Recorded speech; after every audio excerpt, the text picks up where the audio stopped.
All right, I'm going to welcome up another graduate student who is going to introduce our next speaker, Emma Trammell, and you'll hear from her later. Come on up. I have to say one thing, because Emma just, when she came to the University of Michigan, it really signaled to me that our center was doing what we wanted it to do, create a home. Emma could have gotten her PhD at Yale in neuroscience. She turned it down to come here to work at the Center for Consciousness Science so that she could really be open about her interests and have them actively encouraged. And that just meant the world to us and really signaled a turning point. So Emma, come on up and you can introduce our next speaker. Thank you so much, George, for those kind words. And thank you, Dr. Doblin, for that amazing talk. So our next speaker is Chris Timmermann from the Imperial College of London. Chris obtained his Bachelor's of Science in Psychology in Santiago, Chile, and a Master's of Science in Cognitive Neuroscience at the University of Bologna in Italy. He is currently completing a PhD at Imperial College of London, where he is leading a project focusing on the effects of the psychedelic compound DMT on the human brain and experience. He is interested in the use of methods bridging the relationship between experience and changes in brain activity in non-ordinary states of consciousness, as well as the impact of psychedelics at different temporal and spatial scales, both within and between subjects. Please give a warm welcome to Chris Timmermann.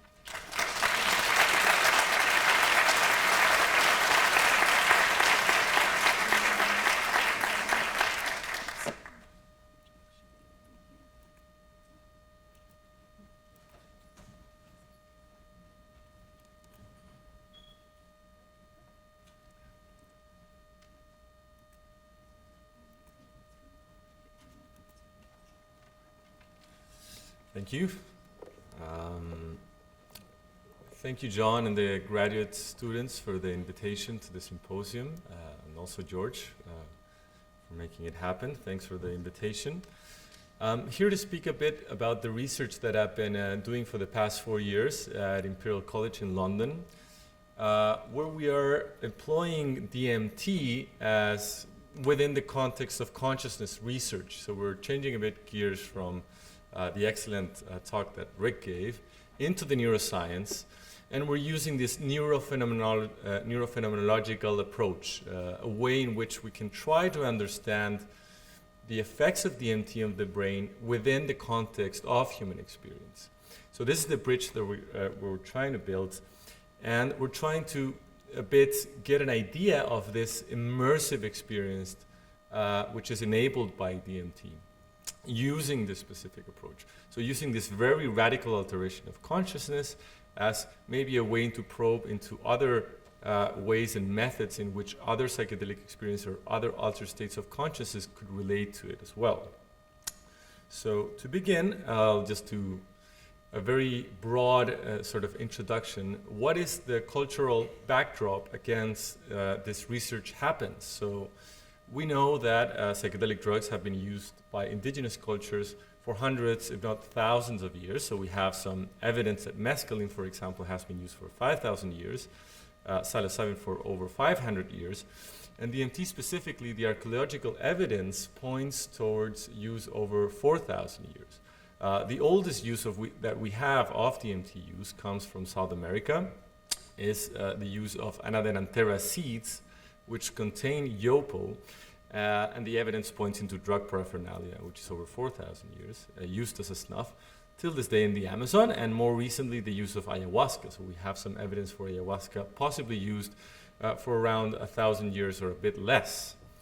I mention this because, in a way, our research is embedded within the context of consciousness research. So psychedelic experiences have been part of the human story for quite a while. So any sort of model of consciousness which does not take into account these experiences is by default incomplete. So this is what we're trying to do with our research, trying to account these experiences within the context of consciousness research and see how it can also provide some sort of insights into that. So what is DMT? It stands for N,N-dimethyltryptamine. It's a serotonergic psychedelic drug. As you can see here, the structure of the DMT molecule is highly similar to the one of serotonin. It's known for inducing fast-acting and very rich experiences. So Usually the experiences induced by DMT when it's smoked or when it's administered intravenously happen within 5 to 10 minutes. People go up and down. They have these strongly immersive experiences that are very rich in terms of the contents that they induced. And also, DMT is part of ayahuasca. Ayahuasca is, for those of you who are not familiar with it, is a brew that has been traditionally used in the Amazon for a range of different purposes. And very interestingly is the combination of two different plants. One, DMT, contains DMT, and the beta-carbolines, which enable the effects of DMT to be active when it's taken orally. So a very interesting technology of sorts that has been discovered or invented in Amazonian cultures. It's also relevant, the study of DMT, given recent findings coming from Natal in Brazil, in which ayahuasca has been used for the treatment of treatment-resistant depression.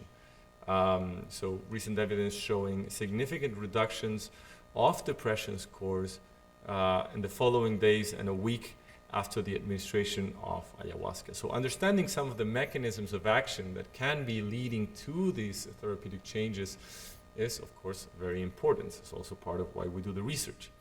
So our research is basically focused, or the approach in which we have contextualized our research is the one of charting sort of like a complicated experience, a difficult, very rich experience, in which we take into account phenomenology or experience in a disciplined sort of approach, a scientific way of understanding first-person, intimate, subjective experiences induced by DMT, as well as the brain effects. And finally, how can we combine these two levels of explanation? How can we better relate the phenomenological, the intimate subjective experience, and the biological, the brain activity? Right? Without, of course, an ambition to solve the very hard, difficult questions of consciousness, but improving in a pragmatic way, how can we better our understanding this in altered states of consciousness? So we've administered DMT over 60 times now in our research. These are some of the sketches and the drawings from our participants coming out of the experiences. And we see a wide variety of experiences. So regardless of the memes out there on the DMT experience, we see both geometrical patterns emerge, complex imagery, rooms, open spaces, achromatic, so black and white images, very colorful images, entities, non-entities, abstract images, and so on. So we have a rich, wide variety of experiences. We've conducted 2 separate studies using DMT. The first one was a pilot phase. So our end objective was to give DMT in an fMRI scanner, but because DMT is very, very intense, we had to proceed in a stepwise fashion. Getting DMT inside of an MRI scanner is not necessarily the most pleasant experience, or that's what we thought. So we did a pilot stage in which we recorded brain activity using the EEG. We gave it to 13 participants, and we increased the dose progressively, trying to tap into the psychological safety and what would be the ideal dose to be given inside of an fMRI scanner. So some initial findings from this pilot study gave us some insight into, for example, this experience of high immersion into a different reality, a different dimension, and we found that this was the highest rated item following DMT administration, along other ones. And when using your standardized questionnaires that are commonly used in human research with psychedelics and other states of consciousness, we found that DMT induced strong elementary and complex imagery. So elementary imagery relates to geometrical patterns and so on, and complex imagery relates to scenes, faces, objects, and so on. While this rich visual experiences was unfolding, we also saw that there was a strong sense of disembodiment or disconnection from bodily processes. And this is quite interesting because in a way it provides an idea that DMT is able to induce a world analog of sorts, kind of like a simulation of a rich experience in which the body is partially detached from the environment. So very much like a VR kind of state, but more importantly, very similar to the idea of dreaming. When we are dreaming or we're sleeping, we're partially disconnected from any sort of environmental input. Nonetheless, we have a very significant simulation virtual experience happening.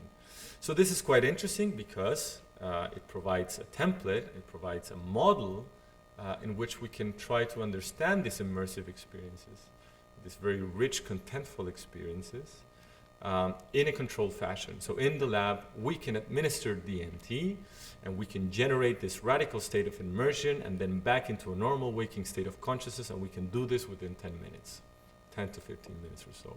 So it provides an ideal way to understand how the system is being radically altered or biased in this DMT state, and then how it builds back again. We can look into some of those mechanisms. And this can provide possibilities, for example, in how image formation occurs during the DMT state, and maybe other altered states of consciousness, and maybe even dreaming. So what are these endogenous mechanisms when we're disconnected from the environment that enable the process of image formation? Or maybe how can we transition from simple imagery, geometrical patterns, into complex imagery? So these are two drawings from the same participant who first saw these geometrical patterns, and then that evolved into this kind of like attractive eye of sorts. So this is the room where we did our first EEG study, our pilot study. So we have a lot of awareness and attention to the contextual factors and how they influence the experience. So we try to make everything as nice as possible and dress up this clinical room so that people could really relax into the experience as much as they can. So here the participant is just waiting for us to begin the study. It's a very relaxed sort of environment. And we measured brain activity using the EEG. The EEG, or the electroencephalogram, for those of you who are not aware, I'm going to do a very brief introduction of what it's about. But the idea is that it measures rhythms in the brain, and these different rhythms have been classically associated to different states of consciousness, or to different external environmental perturbations as well. So a crash course in EEG. So for example, these low frequencies, delta and theta waves, have been associated to sleep and dreaming. Alpha waves are the most prominent rhythm in the human brain. It has been associated also with development within individuals. So adults have stronger alpha waves than children. It's also seen primarily in human beings as opposed to animals. And it has been interpreted as an inhibitory mechanism of sorts. So when we are partially disconnected from the environment, when we close our eyes, alpha waves become quite prominent. This has been interpreted as some sort of idle state, some sort of state in which visual input is reduced, and these areas in the brain are kept kind of at check or controlled through these alpha waves. So what happens when we open our eyes and visual input enters through the eye into the visual cortex, we see a massive reduction of these alpha waves. This alpha power, this inhibitory mechanism, becomes desynchronized. Another important rhythm is the beta rhythm. There's a bit less understanding on the mechanisms of this, but it has been classically associated also as an inhibitory mechanism of motor acts, for example. So it's prominent in motor areas of the brain, this beta rhythm, and similar to what happens with visual input, once movement occurs, there's movement being done by participants, this beta rhythm is radically desynchronized. So again, this inhibitory mechanism of motor actions and somatic sensations. So what did we do in our research? We had participants laying down, we had the EEG cap on them, we administered the DMT, and then on every single passing minute we asked for intensity ratings, a very simple pharmacological paradigm. So in the first minute people usually rated an intensity around the 6 from 0 to 10. Then the second minute it got a bit more intense, And then by the third minute, people were very much immersed into what felt like a radically different dimension of reality. And then there was a very gradual comeback into normal waking state of consciousness by 20 minutes. So again, mapping the before and the after and the during of this experience with EEG. And we had some initial early findings on this. The most obvious finding that we found was this alpha rhythms reduction. Again, this idea that there's, when you have your eyes closed, there's an inhibitory mechanism associated to visual input. And what we see here, here you see the rhythms in the scalp. Basically, the more yellow, the stronger this alpha rhythm. The blue, the more blue it becomes, the lower, the more synchronized it becomes. The basic idea is that there's a massive reduction of the alpha rhythm when DMT is administered, almost simulating people opening their eyes during the experience. Instead, people had their eyes closed anyway, but the strong amount of visual input that they were getting was kind of simulating this sort of idea. Almost interpreted as this idea that there was a progressive engagement with a subjectively felt reality of sorts. We also saw increases in entropy or disorder of brain activity. So we have measures such as Lempel-Siv algorithms and the sort, which basically tells us about the amount of possibilities that the brain signal can take during this experience. And we see a radical increase in that, and we see that this is closely associated to the intensity of the effects perceived by participants. And we also saw that these was confirmed by the relationship of the blood levels of DMT and these different brain signals or signatures. And these are interesting findings, but they don't really tell us anything that is really new in a way. We've seen these effects also with LSD and psilocybin and ayahuasca, these strong reductions in alpha power, and we've seen these increases in entropy or signal diversity with different psychedelic drugs. Interestingly, states of reduced states of consciousness show reduced signal diversity or reduced entropy, and the same happens with anesthesia. And this kind of feeds into the story or this narrative that possibly psychedelics can heighten the level of consciousness to certain degrees, leading into the possibility that these compounds might be possibly used also to raise levels of consciousness in disorders of consciousness, for example, the minimally conscious states and so on. This is a theoretical possibility. It still needs to be proven, and we're working on some of these things at the moment.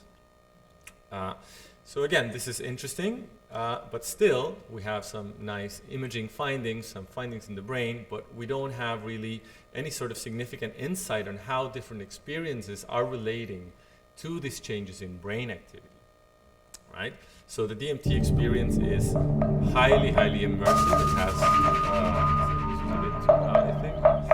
Anyway, it's characterized by having this ebb and flow. It's a dynamic experience. It's not a fixed experience. And I'm going to stop that. Too loud. But the idea is that we're missing something about the experiential dimension in a very big way. So our approach was to step back and take experience a bit more seriously.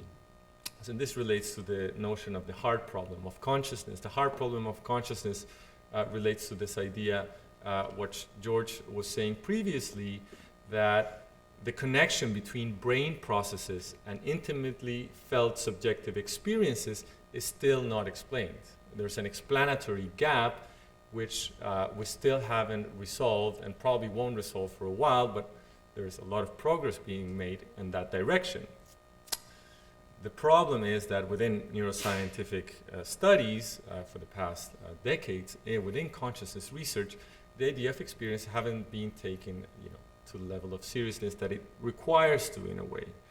So we took this approach, and basically we took this kind of motto, which lived experience is where we start from and where all must link back, like a guiding thread.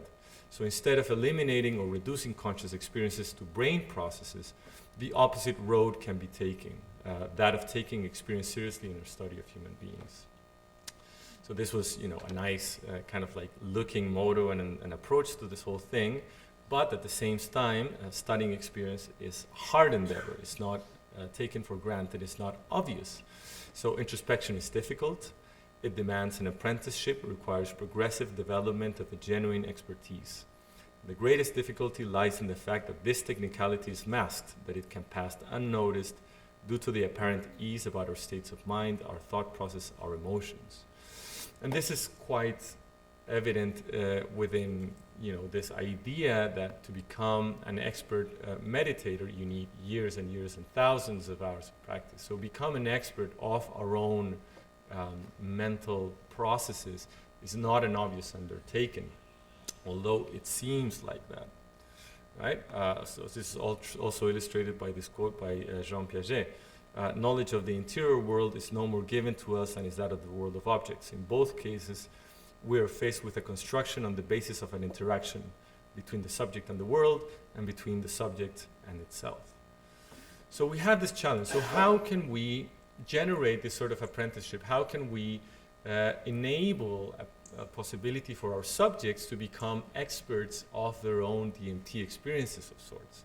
So instead of training them and giving them a lot of DMT, we took a different sort of approach, which is we use this interview technique called microphenomenology. So this interview technique basically consists of a disciplined approach on how you conduct these interviews. How do you get these first-person reports from participants in a way that you try to reduce the bias of confabulation, lack of memory, and so on, by trying to progressively anchor the experience to different sensory modalities and different sensory registers. So we combine that with the intensity ratings that we ask from participants. So here you can see the chart of the intensity ratings. On the x-axis you have the minutes, and on the y you have the intensity. And we use this during the interview to help people recall what was happening at different times during the experience. So at the beginning, for example, this is one participant. She recalls nausea and green lights at the beginning of the experience, then difficulty breathing ensuing, feeling intense pressure and seeing walls of light, the emergence of thoughts and confusion later on, then relaxed breathing started happening, so the participant relaxed a bit more, then pink lights appeared, then some entities appeared, some healing shadows, and these shadows were having a ritual, chanting and dancing, and so on. So this enabled us to develop this kind of story, this DMT story with each participant, this progression of different effects, and how these different effects might be happening at the same time. So this synchronic and diachronic dimensions of experience.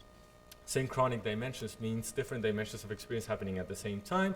So here we were able to map the visual, the bodily, and emotional domains across participants, and this is an average across all of the participants, regarding their DMT experience. Broadly speaking, we saw that within the first minute there was a very strong felt rush in the body by participants, which by the second minute was the opposite effect. So people stopped perceiving their bodies, had a strong sense of dissociation, and as this was happening, this sort of like virtual space started to occur with the visual domain being very highly increased. And as both of these effects were dying down, the more emotional cognitive processes started to occur. Again, this idea that also high degrees of immersion are almost kind of like anti-correlated with emotional or integration processes. And this, interestingly, it might even provide into some insights of why these short experiences might not be the best to conduct in psychotherapeutic processes in a way. Psychedelics provide this long-lasting experiences in which people can become immersed. They come out of it a bit, they reflect on their experiences, and they get immersed again, and you have like this iterative process. So possibly what's happening in DMT is because it's just one strong immersive experience, and then out of it, this kind of like iterative process might be a bit reduced.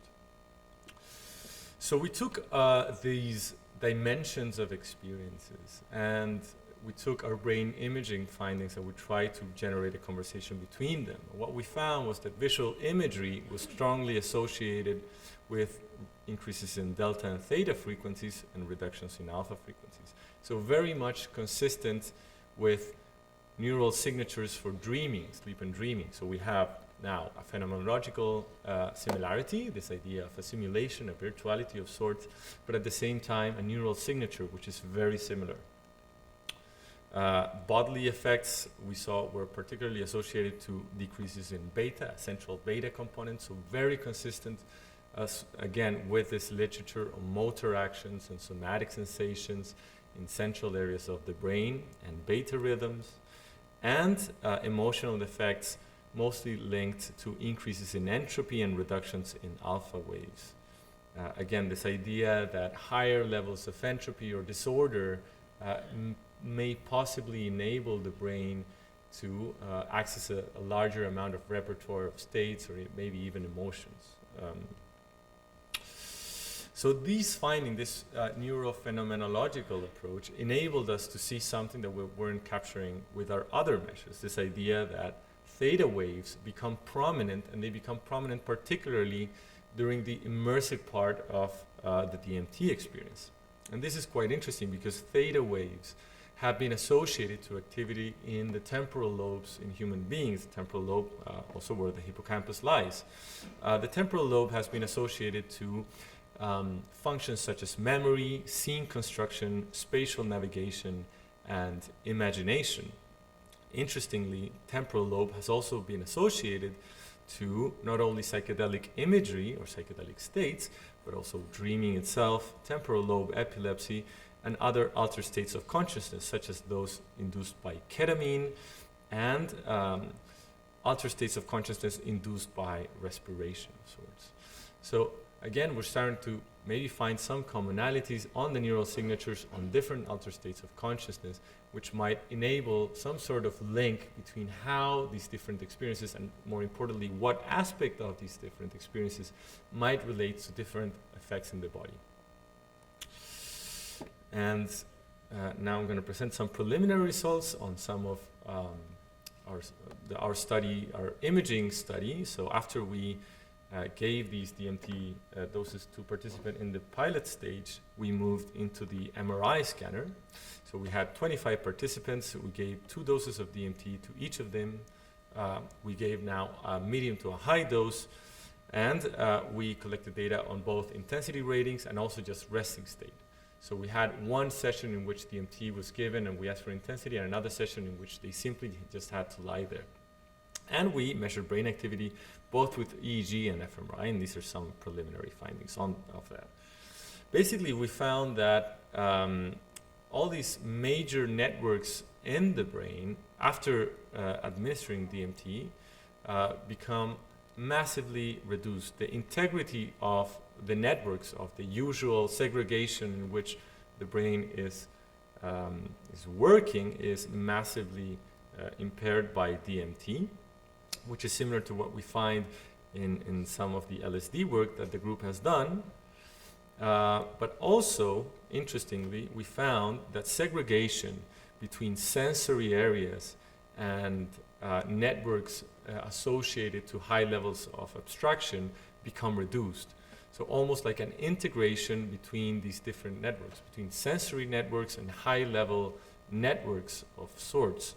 And this is quite interesting in a way because there's some evidence pointing towards that these networks follow some sort of hierarchy in the brain, in which sensory networks are in the low level of the hierarchy and very separated from high-level networks like the frontoparietal network. And what we found was that this usual hierarchy or separation of these networks become significantly disrupted. These usually segregated networks start to become integrated again. And these effects in the brain, in brain networks, might be associated to some of the interesting phenomenology, again, that we've been seeing with our participants, such as sense presence experiences induced by DMT administration. So this idea that after DMT is administered, people encounter these entities might be relating to the fact that these hallucinatory effects, these effects in visual imagery might be related to this notion of perceiving and communicating with entities, kind of like a high-level phenomena, right? So this participant recounts, there were shadows of presences taking care of me as if I had an accident, chanting and waving their hands. They were putting their hands on me as if they were healing me. And also, possibly, these kind of effects might relate to some of the things that we've been seeing with DMT and how it relates to near-death experiences or other sort of states of consciousness which are not induced by drug experiences, but which are nonetheless very, very striking. And finally, presenting some preliminary data on clinical possibilities of DMT administration. We found that following a single administration of DMT, there were significant reductions in these depression scores. Now, people were all healthy, but nonetheless, we see these reductions 1 week after, and in the personality trait neuroticism, which is also closely linked to depression. So with the research, again, going back, we aimed at charting or mapping this very immersive, this very complicated terrain of sorts by taking experience seriously, trying to understand phenomenology to the best of its extent, and relating that to brain activity. Yeah. And hopefully with this, what we're trying to do with this kind of approach is moving beyond the usual conceptualization of different conscious states. So this is the prevailing sort of model in which you have levels of consciousness and you have contents of consciousness. And you're trying to place different states of consciousness within this two-dimensional space. Now this is interesting, and this is particularly relevant for making clinical decisions, right? Nonetheless, we're trying to maybe take a multi-dimensional approach. We move beyond these two dimensions, hopefully with the idea to trying to reach a better understanding what it feels like to be in a specific state of consciousness, both at the phenomenological level and at the neurological level. And I'd like to acknowledge all the collaborators, my supervisors at Imperial, and especially all of our participants in the study, and thank you for your attention.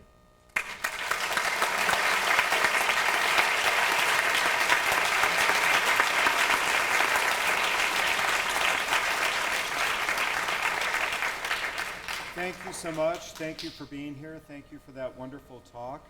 Before we start questions, I think I'm going to make an executive decision. We had a remote video for Rick Strassman. I think it might be helpful just to show that toward the end of the lunch period. Are we able to do that? And then we can kind of relax a little bit now, have a thoughtful discussion, and maybe even reintroduce some questions for Rick. Then we'll take a break. We'll have our graduate students and then lunch. Is everybody fine with that? Or does anybody have a burning sense of urgency to watch a video after this? Great. Okay, wonderful. With that, we could relax. I would ask if you have questions, please go to the microphone so the people who are watching in the overflow room or live stream can hear and it could be recorded. Please, you could start over there. Yeah. Yeah. I have a question about the beta wave activity. How might you explain that it decreases even though you have feelings of disembodiment? How is that not analogous to visual inputs? Yeah, well, it's an interesting question because in a way it relates to the idea, sorry that I'm going like this a bit, hope not to get you all dizzy, but the idea is that what we're trying to do is correlate in a way that blue line here with the effects in the brain. So the idea is that if you have more body effects, you have stronger reductions of beta waves. And that is very much consistent with the literature. So it maps out, it kind of inversely correlates. The stronger your bodily experience, even though you have like bodily dissociation at some point, you do have strong intensity at the beginning of the experience. Does that make sense? So disembodiment is also a bodily experience. Disembodiment is part of the bodily experience. That's how, yeah. Something similar happens with ketamine too, where you get a depression of beta, those strong sense of disembodiment. Over here, sir. Turn the mic on. Hold on. Or John will do that for you. Hello, hear me? Yes. Could you elaborate on the part about you talked briefly about the near-death experience? And could you bring that screen back up so I could take a picture? Yeah. Sorry, I don't have the usual slider here to run. Oh, here we go. Yeah. So basically, we administered this near-death experience questionnaire, which is considered kind of like the best measure out there to determine whether or not someone had undergone a near-death experience.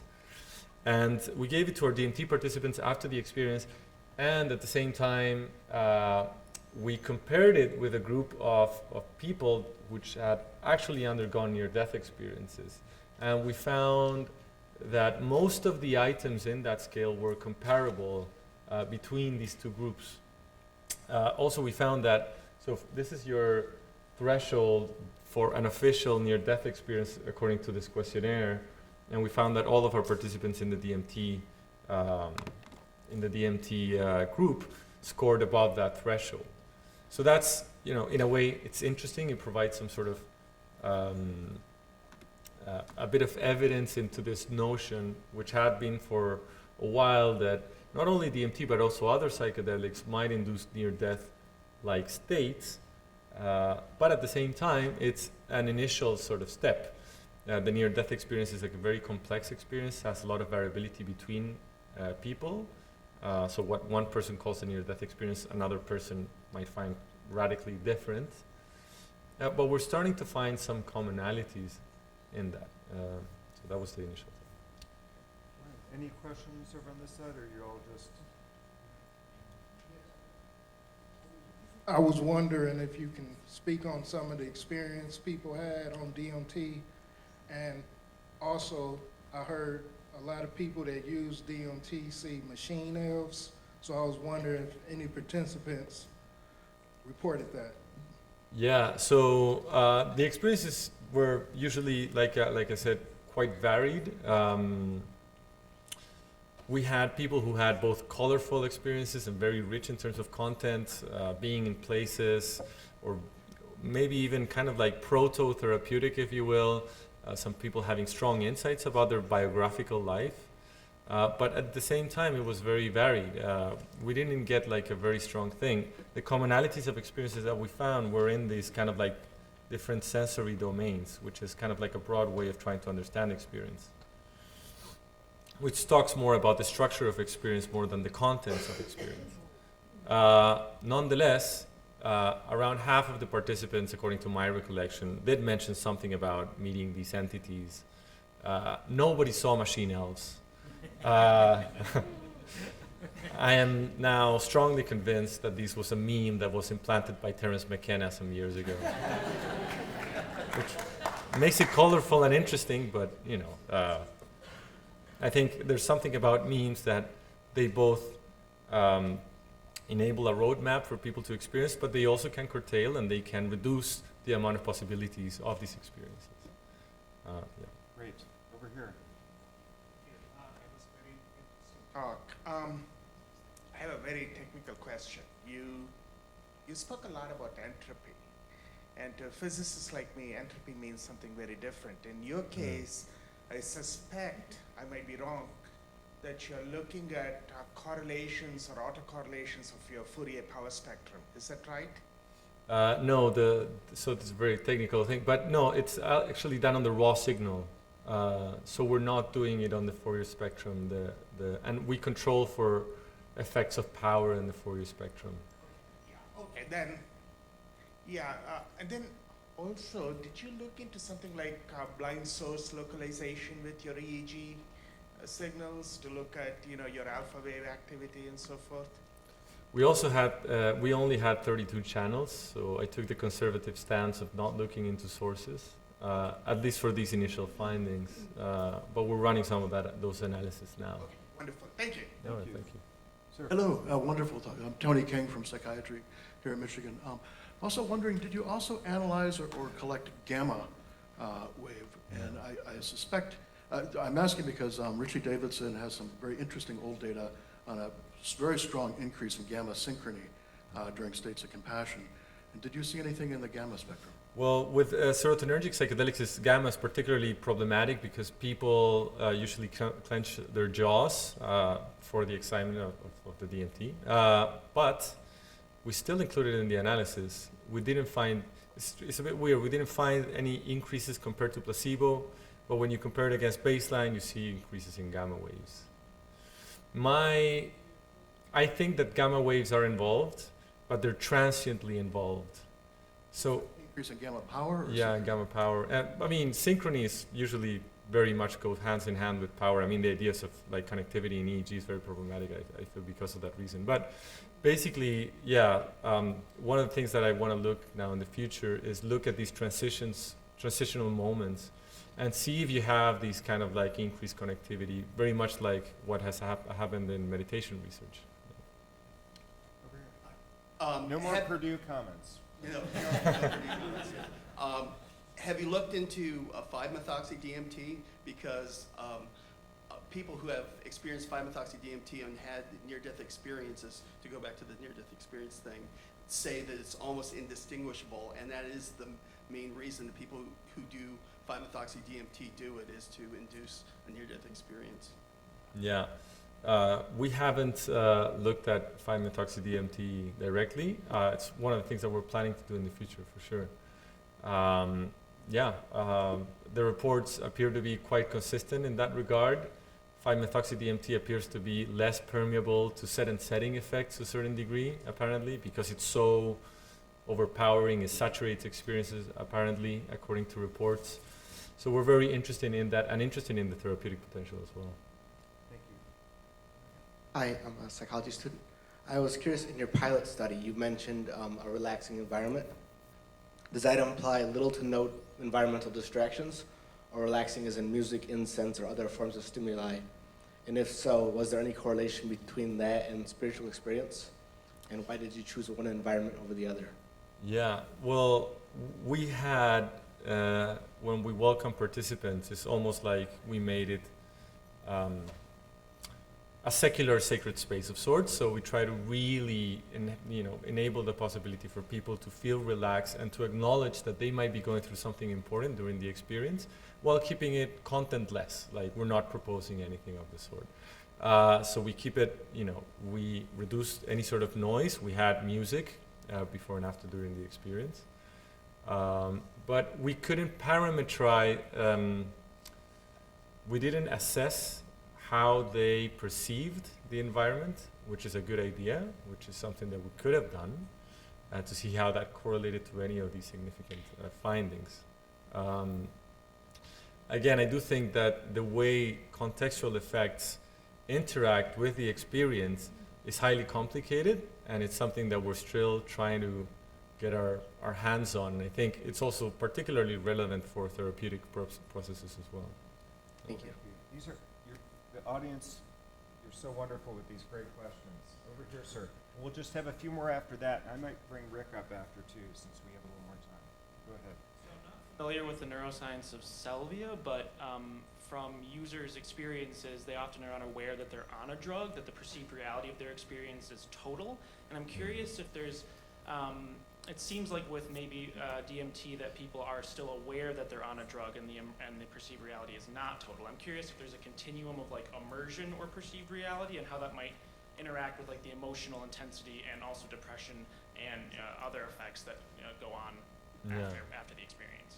That's a very interesting question. I think, so according to the reports from our participants, sometimes participants, and I guess a good criteria for that is this, sometimes participants forgot that they were part of an experiment. This would be kind of like indicative of a high level of immersion. I think apparently the reports with salvia appear to be more prominent in that direction, also because it's a dysphoric drug. So there could be like a case being made that dysphoric experiences are more salient and can be more convincing than those that have a different sort of like emotional valence attached to them. Nonetheless, at very high doses, we did find that people were forgetting that they were a part of the experiment. We had dissociation, some people not answering the intensity ratings when they were very much deep in it as well. I'm sorry. So 2 more questions for Chris. You have a slide that has a bunch of concentric circles representing the different brain networks, and it says hierarchy. And the very circle in the center is the default mode network. And Yeah. so I'm wondering if this is like rooted in an assumption that the default mode network is the top of the brain hierarchy, or Yeah. what's the rationale for why you've put this like this? So this is a study done by Daniel Margulis, who's like brain imaging network scientist, and he does an analysis, and he found like there were these gradients of hierarchical organization across the different brain networks. So it's not a theoretically informed kind of chart, but it's data basically. And yeah, But so the ones closer to the center are the higher on the hierarchy of organizing the brain. yeah, like higher levels of abstraction, and yeah, this kind of idea. Thank you. No worries. Thank you.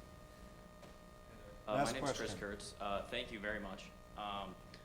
Okay, there's one slide, and it showed participants' drawings, and some of them were very colorful, and some of them were like a dark scape, or maybe like a dark scape with just like a light pinhole. Mhm. I'm wondering if people found one more beneficial or more intense than the other, or like if less colors meant a little bit less lingering experience afterwards, and if there's a way to prompt more colorful experiences versus just black and white, whether it had to do with diet or maybe straightness of spine or other substances ingested. Usually, well, hard for me to say with the sample size to do differences between colorful and non-colorful. We had like a couple of non-colorful achromatic experiences of sorts. But some of them were also visual representations of a high level of chaos in which participants weren't able to relate a lot of content out of it. Yeah, so I don't know. And how to induce colorful experiences, I don't know either. We're going to do one more question from John, who's doing work in the space, and then I think we will be able to take a break. You can chat with Rick or Chris and each other. John? Thanks. So this was actually relayed to me from Dr. Strassman. He was just curious as to the dose that is correlating with this data. Mainly, I think he was commenting on the entity phenomenon being more common at a higher dose, 20 milligrams. Yeah. We found that the 20 milligram dose did induce more kind of entity kind of experiences. Again, I think that this idea that either you have entities or you don't have entities is a bit like a misperception. This attributing of agency to external objects happens also in other sort of experiences with psychedelics. And I think to different extent, they had entities at lower doses, but we had such a few amount of participants that it's hard to make that comparison. But there's a bit this intuition that even this attribution of nature as a living organism when people are, having their experiences out in the wild, or is also kind of like an entity-like phenomena, which links back to this idea of animism and things of the sort. So I would like to thank Chris. I want to thank all of you for wonderful and focused questions. I want to thank Rick, and we will take maybe about 15 minutes, start to gather back together at 10:45, but a round of applause for both of our speakers.